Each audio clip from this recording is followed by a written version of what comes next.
Level 1. Vice President.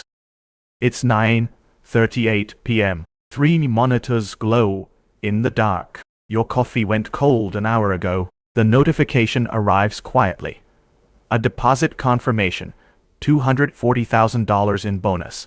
Landing without ceremony into an account you barely check. Your base is $210,000. Total comp this year. $450,000. 10 years ago, that number lived only in your imagination. Now it arrives on a statement and disappears into taxes, rent, and transfers before the month ends.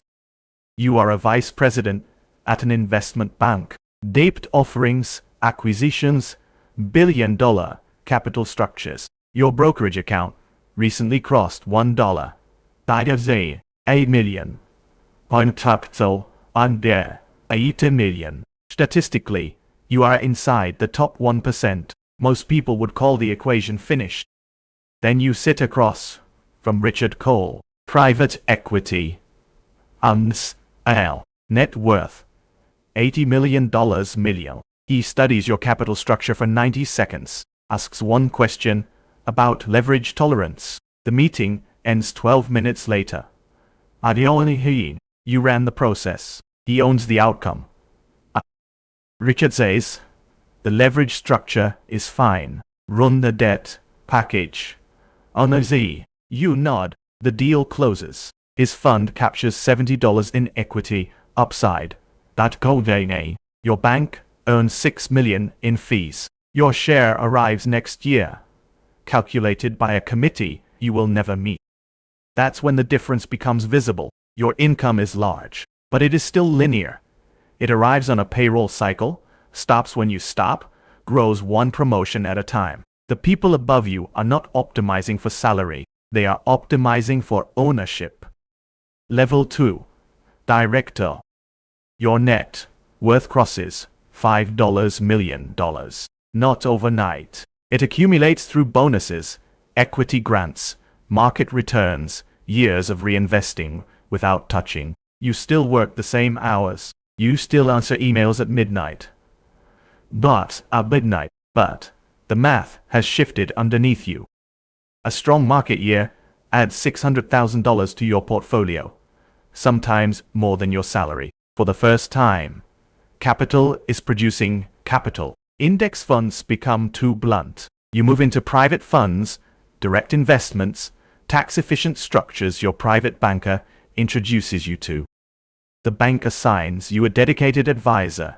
When your balance crosses $3 million, mate, the language changes immediately. You stop hearing about retirement planning. You start hearing about portfolio construction, private credit, venture exposure, and direct real estate partnerships. The objective is no longer income.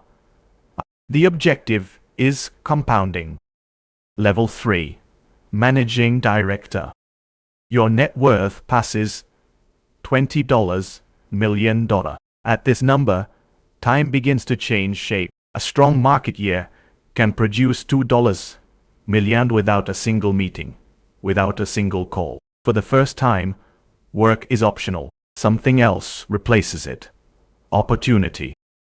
You begin receiving invitations to deals that never appear on a screen or in a press release. A venture fund offers you an allocation, a logistics portfolio, acquisition, a private credit vehicle. Oh no, these opportunities don't circulate through advertisements. They circulate through trust, through networks that close before outsiders notice they opened. Level 4. Partner. Mazi. Your net worth crosses $100 million. Portfolios no longer interest you the way they used to. Control does. You co-invest alongside private equity funds into companies valued at hundreds of millions. You sit on boards. You approve executives. When revenue rises, you see it directly. When it falls, you feel it the same day. Level 5. Capital Allocator. Your net worth crosses $1 billion. Individual companies no longer occupy your thinking. Capital flows do. Your wealth sits inside holding companies and structured vehicles designed to move across sectors: infrastructure, energy, private credit, sovereign deal. Teams analyze the balance sheets. Your role is deciding where the current runs next. Level 6. Systemic Architect. At this level, your wealth is no longer measured by a personal number. It sits inside trusts, family offices, holding companies spread across jurisdictions you've never visited. You don't discuss individual transactions anymore. You discuss allocation mandates, infrastructure programs, multi-year sovereign commitments. The decisions you make shape industries before the public ever hears the name. You are not trading in the market anymore. You are deciding which markets receive capital in the first place. Pension funds need returns. Governments want investment. Global liquidity requires direction. You provide it. The real power inside the 1% was never about the salary. It was never even about the net worth.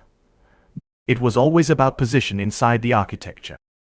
Somewhere below, a young analyst opens a terminal for the first time at 5:47 a.m. He believes this world is about money. He will spend years learning the first rules, then the unwritten ones. Then the ones that were never written at all. And you remember that morning. You remember what you thought the number meant.